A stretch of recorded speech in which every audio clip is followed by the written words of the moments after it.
पांढरा कोट, हातात स्टेथोस्कोप आणि समोर उपचारासाठी असलेला एक रुग्ण. पण ज्याच्यावर रुग्णांनी डॉक्टर म्हणून विश्वास ठेवला तो खरंच डॉक्टर नसेल तर? माजलगावमध्ये आरोग्य विभाग आणि पोलिसांच्या संयुक्त कारवाईनंतर हा एक धक्कादायक प्रश्न समोर आलाय.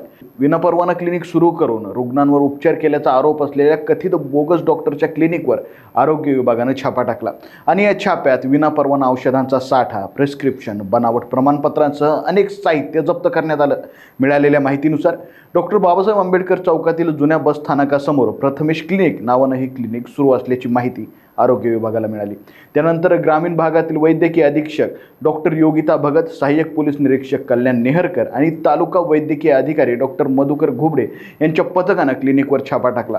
तपासणी दरम्यान क्लिनिकमध्ये विनापरवाना औषधांचा साठा, प्रिस्क्रिप्शन आणि तपासणी शिबिराचे पॅम्पलेट आढळून आले. विशेष म्हणजे या पॅम्पलेटवर संतोष सटवाजी गायकवाड यांच्या नावापुढे BAMS म्हणजे BAMS डॉक्टर असल्याचा उल्लेखही करण्यात आला होता. मात्र संबंधित प्रमाणपत्राची ज्यावेळेस तपासणी करण्यात आली तेव्हा ते महाराष्ट्र वैद्यकीय कायद्यानुसार नोंदणीकृत नसल्याचं समोर आल्याची माहितीही आरोग्य विभागानं दिली आहे.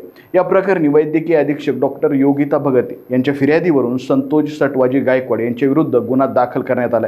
पुढील तपास पोलीस निरीक्षक संजय ढोणे यांच्या मार्गदर्शनाखाली सहाय्यक पोलीस निरीक्षक कल्याण नेहरकर करत आहेत. दरम्यान या कारवाईमुळे माजलगाव शहरात विनापरवाना वैद्यकीय व्यवसाय करणाऱ्यांमध्ये खळबळ उडाली आहे. आरोग्य विभागाने नागरिकांना महत्त्वपूर्ण आवाहन केलंय.